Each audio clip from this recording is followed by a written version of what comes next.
In today's video, I'm going to teach you how to create a survey on Mailchimp. We'll walk through the full process together, from the moment you log in, all the way to publishing and sharing your finished survey.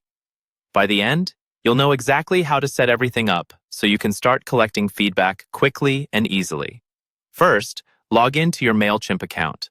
Once you're in the dashboard, look for the Create button, usually near the top of the page. This is where you start any new project in Mailchimp, whether it's an email campaign, a form, or in this case, a survey. Go ahead and click Create.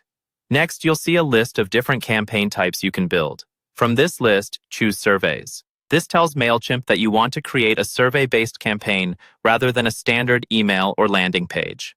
After selecting Surveys, click Get Started.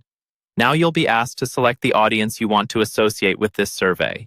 Your audience is basically the contact list that will be connected to the responses you receive. Pick the audience that makes the most sense for your goal. For example, if this survey is just for existing customers, choose the audience that contains those contacts.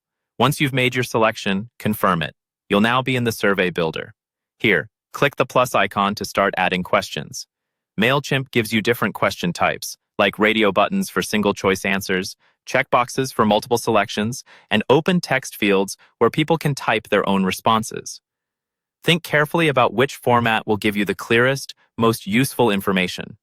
Try to keep questions short and specific, and avoid adding too many at once so people don't abandon the survey.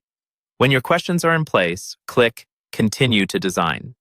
This is where you customize the look and feel of your survey. You can add your logo, choose your brand colors, and adjust the fonts and messaging so everything matches your overall style. Take a moment to write a clear introduction at the top of the survey, explaining why you're collecting feedback and roughly how long it will take to complete. Once you're happy with the design, click Review. On this screen, you can configure your survey name and notification settings. Choose a name that makes it easy to identify later, especially if you plan to create multiple surveys. Set up notifications if you want to be alerted when new responses come in. Finally, click Continue or Publish to make your survey live. Mailchimp will generate a survey URL that you can share directly, or you can embed the survey into an email campaign to send it to your audience. At this point, your survey is ready to go, and you can start collecting responses and learning from your audience.